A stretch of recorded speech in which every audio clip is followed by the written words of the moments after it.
Welcome to V is for Victory, a podcast about how small businesses overcome big battles. I'm your host, Jill Miller of Vera Creative, a boutique marketing firm in the Chicagoland area where I'm also a part-time professor of an advertising course. Join me as I talk with entrepreneurs about the challenges they faced as well as their strategies for success. Hi, everybody. Welcome to episode 33 of V is for Victory. I am joined by Chris Walsh, who's the CEO of MJBiz. Chris, thanks for your time today. Hey, thanks for having me on. I'm excited to talk. Yeah, let's talk about MJBiz. So what's that stand for? Give me the whole, 10,000 foot view. Yeah, MJBiz stands for marijuana business. And we started the company about almost 11 years ago in 2011. And really it was to provide news and analysis and market research for the cannabis industry. So for professionals in the industry and CEOs and entrepreneurs and investors taking a really hard business focus on this new industry that was cropping up at that time. And then we expanded into holding trade shows, typical business B2B trade shows. So that's kind of, that's been our overarching path. Cool. So define a little bit more, like, does that include CBD? Does that include medical marijuana? Like, what is it, all encompassing or is it specific? Yeah, it's basically the business of cannabis, which includes the marijuana side, where that's THC, and that's the element, the part of the cannabis plant that gets you high, that everyone has heard about or experienced themselves. And then it also includes CBD and hemp, which is also from the cannabis plant. And both CBD and hemp in general don't get you high, but they do have a lot of other benefits that people use it for. So it's kind of all encompassing across the cannabis plant. Yeah. So have you always been interested in this, or how'd you get your start? No, actually, like many people in college, I experimented with marijuana every now and then. I wasn't super into it, but had some experiences there. And then I graduated and started in the professional world, and really didn't really use it for many years. I wasn't steeped in the marijuana culture or anything. And how this business idea came about is the two co-founders, Ann and Cassandra, they came from marketing and trade publications and banking backgrounds. And they saw that this industry was forming and that it needed, realistic, legitimate business intelligence and data and analysis around it, because, there wasn't anything like that in 2011. When this industry was new. So they hired me to help launch it. And I was intrigued. I have a business journalism background. So I worked for mainstream newspapers covering everything from the economy to high tech to sports business, you name it. And I saw this as just an intriguing industry from a business perspective to really help chronicle its path forward and the challenges and the opportunities, and really help the people in this industry that were pioneering a whole new sector that was above ground, based around a product that had a lot of stigma around it and that was underground for most of its recent history. Talk to me a little bit about the messaging that changed the stigma around the product, because I think if we look at what's going on in today with the pharmaceutical industry, there's a lot of messaging that's trying to change, perception and ideas, preconceived or learned even about products. So can you dive in a little bit about that? I'm just curious. Yeah, we've seen a sea change in just a decade in how the public perceives marijuana. And I'll tell you, when we first started, the stigma was still so strong.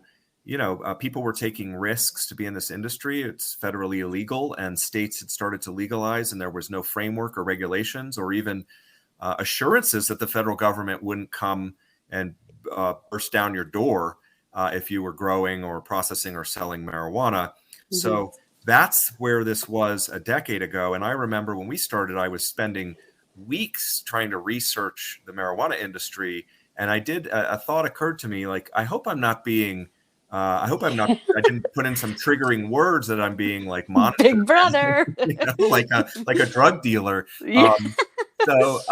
And I will tell you at that time, just about a dozen states had legalized medical marijuana. But again, there was no regulations on how an industry could form around this. So people took risks, and there were federal government raids at that time in California and Montana and Washington State and Colorado, because this was all new and no one knew what was going on. So it was a really strange situation. But over the last 10 years, to your question, we've just seen public opinion about marijuana change drastically, to the point now where in poll after poll, over 90% of the population agrees that some form of marijuana should be legal, whether that's medical or for adult use or recreational is the other term used. And as what happened is, I think as the industry and a new generation, started growing up, people realized that marijuana wasn't the devil's weed that the government and law enforcement made it out to be for so many decades, and that it actually can create a lot of good. And so when you had the industry develop in several states and then regulations formed around it, people started realizing that, this is legitimate, that tons of people are actually benefiting from this on the medical side. So people who might have been opposed to marijuana or just didn't really care one way or the other started hearing about people in their families or their friends or acquaintances that were using it for medical reasons. And that could be someone who's 80 and has glaucoma or chronic pain, or it could be someone in 30s with their back pain. But I think it just became more acceptable over time. And people realized that all the sky is falling mentality, that this is an evil drug that's a Schedule 1, that's on the Schedule 1 list of controlled substances, it doesn't belong there with heroin, right? It's a different type of plant and drug. And so we've just seen public opinion change dramatically in the last decade.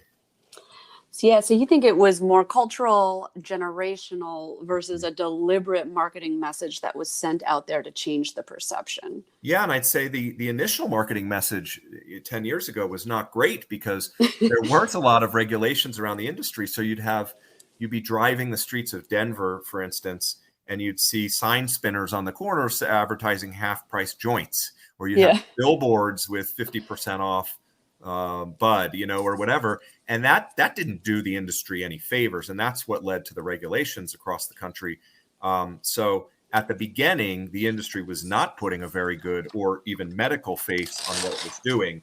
But despite that, we saw it gain acceptance. Once dispensaries started opening up under a regulated framework, people started to realize that they blend in with the rest of the landscape. People they know are benefiting from it. There's not, thousands of zombies walking around, eating Funyuns and bumping into each other, and so that's really, people said, you know what, this isn't really a big deal. Okay, so the government starts to get involved. They start to regulate. What were the pros and cons of that happening? Well, when you go from completely unregulated to regulated, the cons are that everyone has to adapt and do business differently. So you used to be able, in the first states that started up, you could start up a dispensary or start growing cannabis from a business standpoint, in some cases for $10,000, $20,000, $30,000, because there were no regulations. Is what happened when states started introducing regulations is you had to apply for licenses, business licenses. You had to go through a process. In some states, you had to win them, and there were limited numbers of them. In others, there was no cap, but you still had to apply, win licenses, pay licensing fees, and then meet a host of requirements around, say, security, manufacturing, real estate. The list goes on and on. And so the challenges were just a fledgling industry trying to adapt to what became a pretty highly regulated atmosphere and landscape. And so a lot didn't make it, and a lot did that embraced that and said, this is the future of where this is going. And to gain legitimacy in the mainstream, this is good for the industry. Now, everyone has different views on what regulations are good and what aren't.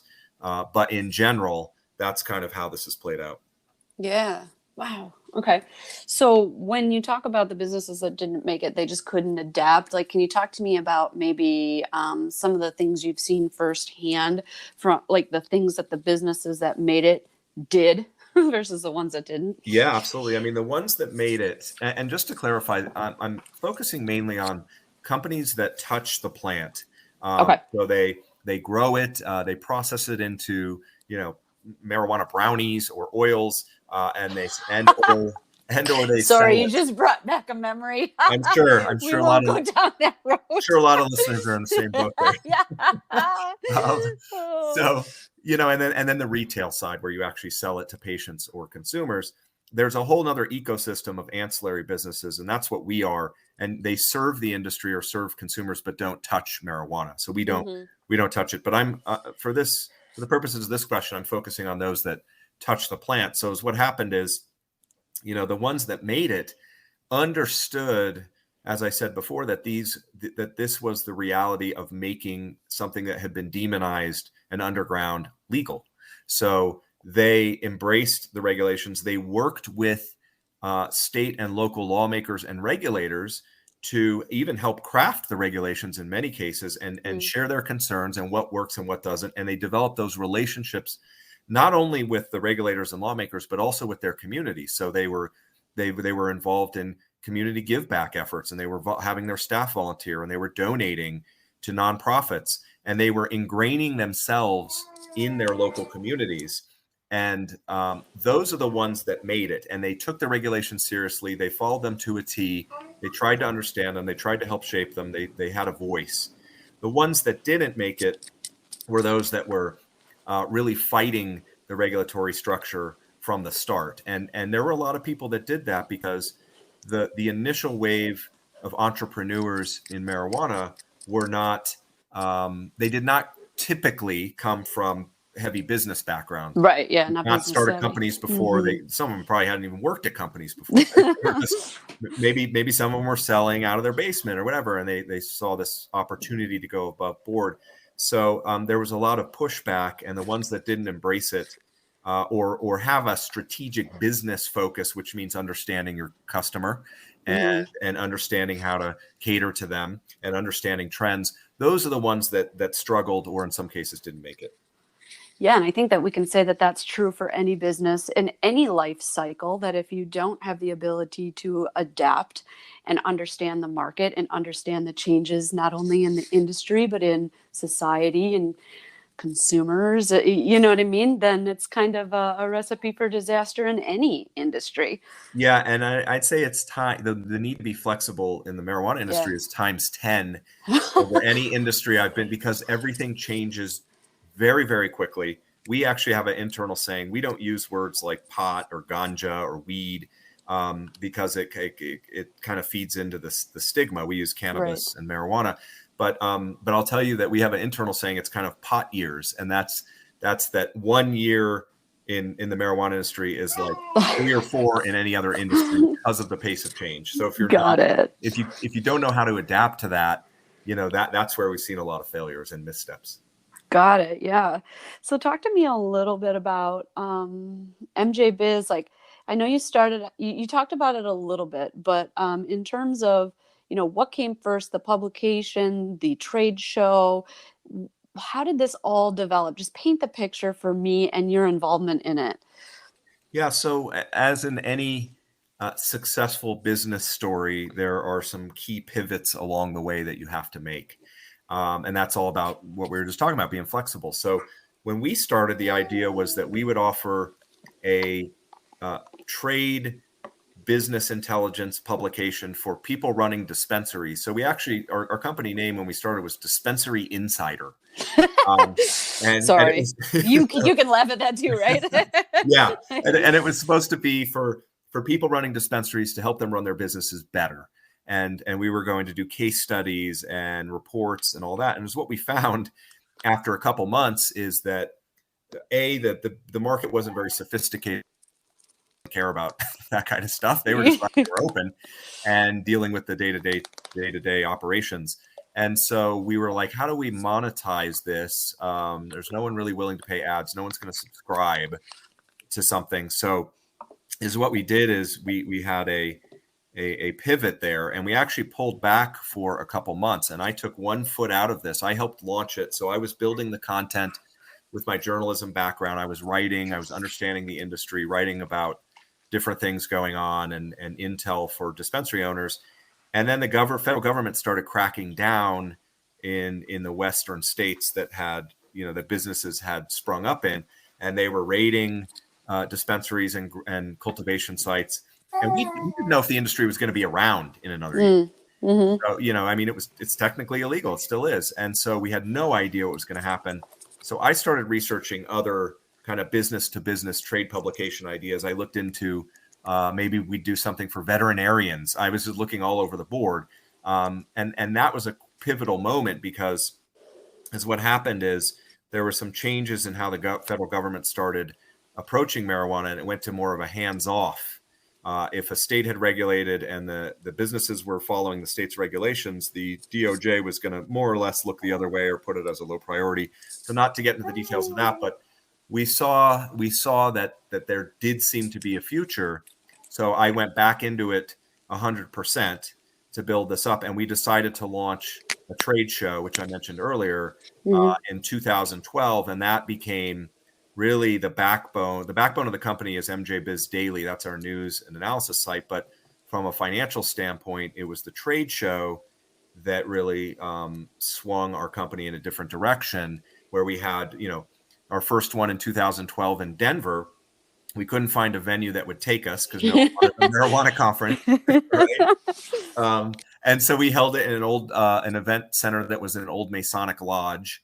And we had 30 some companies exhibiting, and these were, lighting equipment and consultants and lawyers. And then we had, 400 attendees, and that lighting and equipment for growing, right? Yes. Yeah. Okay. So like vendor services to the industry. Yep. No cannabis on the show floor, which is still the case today. And that was a big success. And we were professional. I wore a suit and tie. I gave the state of the industry speech. Not everyone wore suit and ties, as you can imagine, but it also wasn't sandals and shorts and tie-dye and Rasta hats. Right. So it was a legit business conference. And then we really leaned into that and have built that into what it is now, where before the pandemic, we had 35,000 attendees, and we at our event, and it was in Las Vegas at the convention center, mainstream event venue, and we had over 1,100 exhibitors, and that's really been a reflection of the industry's growth. So that's really what we leaned into on the business side. It's so awesome. And you guys have a podcast too, right? Seed to CEO. Yeah, I launched that in the spring. Basically, it's aimed at people that are considering starting companies or joining the cannabis industry. And I talk to people in it who really have navigated challenges and how they built their businesses and what the biggest issues are and where the opportunities lie. That's interesting. So backing up a little bit, have you always been a risk taker career-wise, or would you say? I'll stop there. Not really. I mean, I was a business reporter, as I mentioned, at mainstream newspapers, and I played it more conservatively. I had a path after college, wanted to maybe work for the New York Times one day or the Wall Street Journal. But as the media industry started crumbling, basically right when I graduated college in 2000, in 1999, started in 2000, over time, I started being more flexible and realizing that, the media industry had a lot of long-term problems, and I didn't necessarily want to work in an environment where there's layoffs and cutbacks all the time. And so I broadened, and I took more risks. I moved to South Korea because I wanted to live overseas while I still could before I settled down. And I worked for a newspaper there. And then, long story short, I came back and was earning my MBA too. I decided to get an MBA. And to open up new opportunities. And I came back, wanted to get out of mainstream journalism, and this opportunity presented itself, and it was different and it was intriguing. And so I did take a pretty big risk, signing on to help launch this startup when I had never worked for a startup before, and had no certainty over whether the publication or my job would be around in 60 days. Yeah. Oh, I got to ask about South Korea. What were some of the things you learned when you were living abroad? Like life lessons. Um, well, I'll tell you, it's different living in a country than visiting.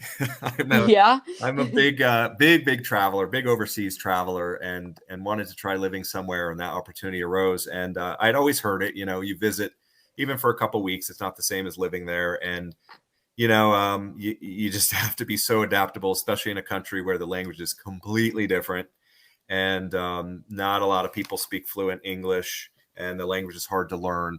Um, but I learned a lot about the business world actually, and how business is different in other countries, and the whole mindset is different. In South Korea, people work. They're at work for like 12 or 13 hours a day in many cases, like even the Oh. average worker, professional worker. But a lot of it is not work. Like some people take naps in the office, Mm. go out to 2-hour lunches, but the perception there is you're working hard if you're at work for a very long period of time. And then people are promoted based in a lot of cases on age. Um, Okay. Yeah. Yeah. Like a yeah, respect your elders type of thing, yeah, and so or yeah. there were people in positions that you're like, how is that dude and doing this? Right. And there were go-getters who were really talented, but they couldn't move up because they were young. So a lot of lessons just really brought home how different business is done in other countries. Yeah. And you talk about getting your MBA. I feel like maybe at that time you needed an MBA to advance your career. I feel like both my degrees are pretty useless. I feel like I have an undergrad and I have an undergrad in liberal arts, which I literally call my degree in nothing because it's like it's a degree in nothing. And I got a master's in science with a concentration in integrated marketing communications. Wow. And yeah, that's helped me maybe in terms of being a marketing consultant, but at the end of the day, like I always say, the people that I know that make the most money, a lot of them have not, I mean, they barely graduated high school, let Yeah. alone have a college degree. And here I am with, two. Yeah, I think I know I have good friends who didn't even go to college and are doing very, very well. I think for me, it was critical, and people do. I know people who have MBAs that say it was it wasn't really worth the time and money, but for me, it was very important because it Mhm. just taught me a different way to think, Yeah. and I had such a journalist mindset for everything. Um, that even covering business and different industries for over a decade, I was still viewing everything through a journalism lens. And this allowed me to see things through a company or a business lens, like running a business. And so for me, it was very critical to my development because I started off on the content side with MJBiz, and I built our journalism team. I built our philosophy and focus. I built our websites out, and and then I started moving into the business side of the company, and I oversaw sales and marketing. And then I became CEO in January of last year. And I don't think that I could have done this if it weren't for my MBA and what I learned on how to think from a business Hmm. perspective. It wasn't, it wasn't. There's no one thing I can point to from it. It's just a shift in mindset. Gotcha. Yeah. I think it's just being able to, how do I say this? Like you kind of said you had a journalist mindset, right? Yep. I think it's just being able to see the bigger picture when you go from just content creation to now running the whole entire business. Cause yeah, I mean, Yeah. it's very easy to sit at your desk and, well, it's not easy per se, but it's comfortable for many entrepreneurs to create the content because that's what they know. Yeah. But they don't know the management side, they don't know the sales side, they don't, you know what I'm saying? Yeah, and it took me a while to link it because as a journalist, Right, thinking link of it. what's a good story, what does the audience want to know, what's getting traction, and traction means page views and shares, and Mhm. all that's good, but it's really like how are you serving your audience, which is a key part of a publishing business. However, the disconnect was making business decisions with that mindset doesn't help a business. You got to make money. You got to have resources dedicated in the right places. You got to figure out your revenue stream. And so all of that stuff was kind of way off in the distance for me with the journalist mindset. And the MBA, and as I got more steeped on the business side, it's like, oh yeah, you can't just hire, for instance, reporters because there's more news out there that you're going to cover. How are you going to monetize that? How are you going to cover their salaries? How are you going to grow revenue? How do you improve profit margins? And so that was the shift for me, was to focus and blend the journalism side in with the business side. Right. Yeah, I love it. What about oh, you were going somewhere and I just had like a total lapse in memory. No, I'm not smoking anything. Yeah, right. Yeah. I didn't send you any samples. Yeah, no. Hey, could you do that? Uh, yeah. So, where is the industry going? Until I catch my thoughts back up, where do you think this industry is headed? Well, we're at the point where 38 states in the U.S. have legalized medical marijuana. 38. So most of the population lives in a state that has legalized medical. Most of the U.S. population. And then you also have 19 states that have legalized adult use or recreational cannabis. That's for, anyone 21 and older can go in with their license and get whatever they want for any reason. The medical side, you have to have a doctor's recommendation for, in many cases, certain conditions. So we're at a point where this has swept across the country in one form or another. We estimate that retail sales hit 20 billion with a B dollars last year. This is a real legit industry. It's way over annual revenues of the NFL, just to put it in perspective. Yay! Viagra a long time ago. I applaud that. Sorry, not a fan of the NFL, but yeah. Another story for another day. But I think it helps put it in perspective. You can throw around numbers, but it's like, what does that mean? Right. So it's a big industry, and we've seen this wave of states legalizing. In the election in 2020, we had 5 states with measures on the ballot that were sent to voters to legalize either medical or recreational, and all 5 passed. All 5 states passed their measures, and that's the public voting. And that's also South Dakota, which is a red state. Right. South Dakota became the first state in the nation to legalize both medical and recreational at the same time. Normally it's medical and then eventually recreational. So the reason this is a fast-moving industry. Since the election, you've had 4 states legalize, including New York, including Connecticut, including New Mexico, including New Virginia. So the states are moving forward and the industry is moving forward, even though the federal government has not changed any federal laws around marijuana. I mentioned before, it's still a Schedule 1 controlled substance in the government's eyes alongside heroin. Wow. And so it's just this stupid situation where the majority of the country has moved forward with this, and the federal government is just 2 decades in the past. But the future is really bright, and my journalism background prevents me, because it's in my blood, from exaggerating, from trying to hype up something. So I'm not saying any of this to say, yeah, rah rah marijuana industry, let's gloss over all the problems. I'm saying it because I truly believe, and we've been tracking this for 10 years, that this is a high growth industry, and it will be for many years to come as more states legalize, more markets open up, and more opportunities arise. Yeah. Okay. So this was what I was thinking of, and this is a great segue. Talk to me about market research, because I am a research nerd, and I'm always harping on my clients about research. And, kind of my shtick is that I'm going to do research before I recommend, how we move forward in a business decision. So talk to me about market research early on for MJBiz, and what it means and how important it is right now in the life cycle.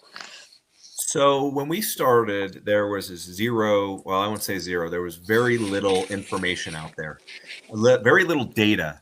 The federal government wasn't tracking it. States weren't even, in many cases, tracking the cannabis industry that had arisen. And in some states, you didn't even know how many retailers there were, or dispensaries. No one was tracking it, and they didn't have licenses. And even when they had licenses, states tracked it differently. In many cases, there was almost no data on sales.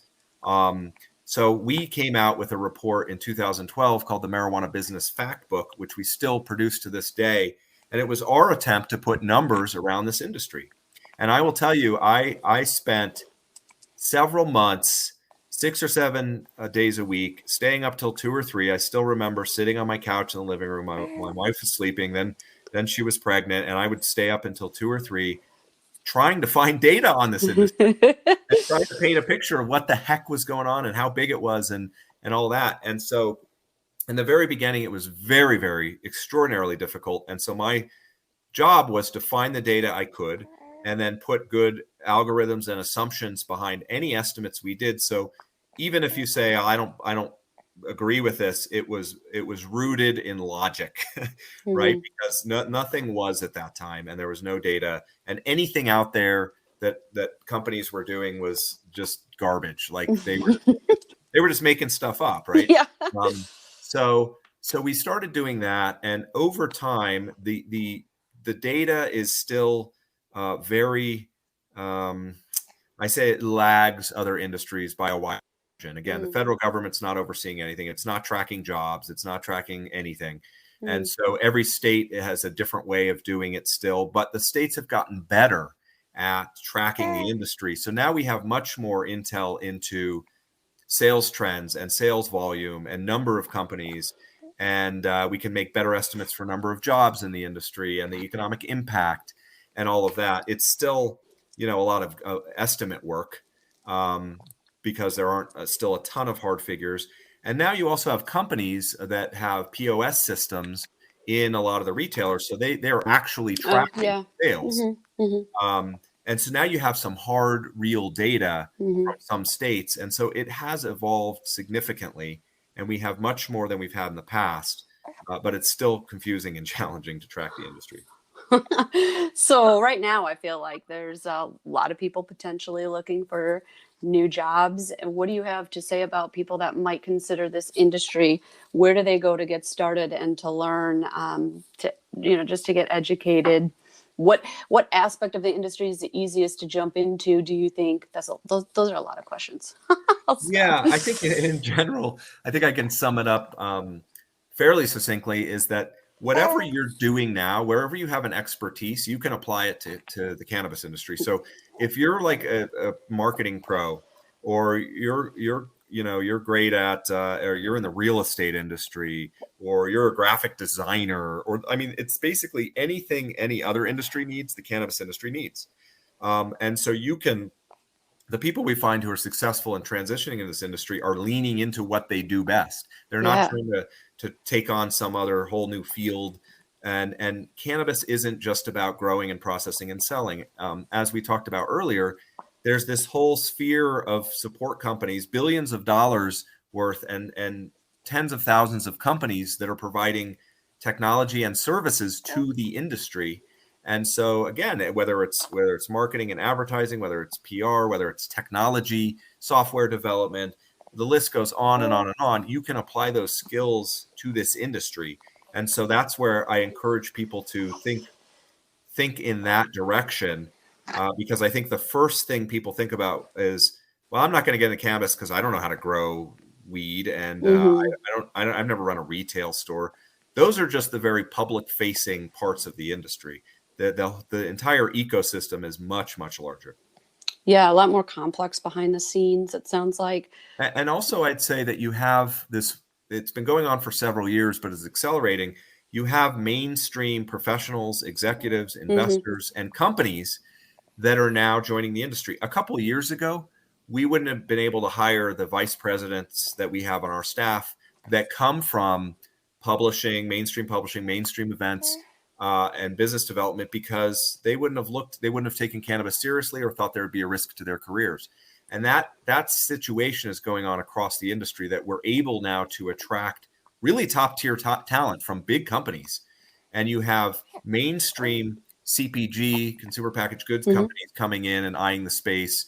And so what you have now is that it's gotten the attention of the mainstream world, and that's further legitimized it for the industry itself and for people in it and people looking for careers in it. Man, your knowledge is incredible. You just, even in, one sentence, you touch on things where I'm like, oh yeah, packaging. That's a whole nother avenue. Packaging, huge. Yep. Wow. Packaging is huge. Yeah, this is so interesting. I would love to pick your brain all day, but I won't. Maybe I just have you back on the show. Anytime. What's like the most empowering message you can give an entrepreneur of any industry? For me, I guess it goes back to what we've touched on a couple times. I think in this day and age, whether you're in the cannabis industry or you're in any other industry, the need to be flexible is a bigger pillar of what's needed for success than it ever has been. And I think we talk about that, people say that, but I Hmm. often find that they don't live it and they don't do it in the real world. And so the pace of change, the change, of consumer behaviors, of business behaviors, the world itself is moving at a drastically faster pace than we saw 20, 30 years ago. And so if you're running a business, I'd say that it's that flexibility, the ability to adapt, the ability to do things differently and to innovate. And I think those are some of the hardest things for business owners because you built a successful company or you had success previously and you know how to do it, right? And that's how you were successful because you know how to do it and you know what you're doing. But if you just rely on that these days, everything changes, and so your approach likely won't work, in a couple years, if not sooner, because everything around you has changed. And so I think that's the biggest challenge facing anyone running a business or starting a business is how do you create a culture and a mindset for yourself that you're embracing the change, not resisting it or not just kind of going with it, that you're embracing it and that you understand how important it is for you to always be on your toes, always be innovating and establish a culture of innovation so you don't get left in the dust. Yeah, it's like multiple ways to be successful rather than, clinging to the one way that it might have been done in the past. Yeah. Yeah, awesome. Anything else that you want to share with my listeners about anything? I would. What's the first thing you do when you wake up in the morning? You make your bed? I don't. Oh, My wife does. She's a big bed maker with 20 pillows on the bed that I hate. yes. They're just sitting there, and then I got to take them all off.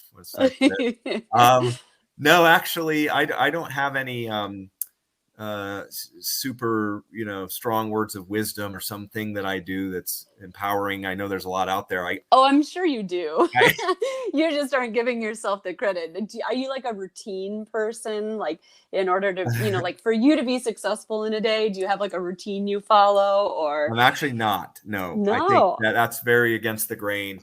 I think Yeah. one routine is immediately getting up and taking care of my daughter who's 8, Yeah. and that puts a lot of routines to the side, where it's the beginning of the day is just a hectic. Get your shoes on. Where's your lunch? Where's your lunch box? Where the heck's your water bottle? Yeah. Why are your socks on? Yeah.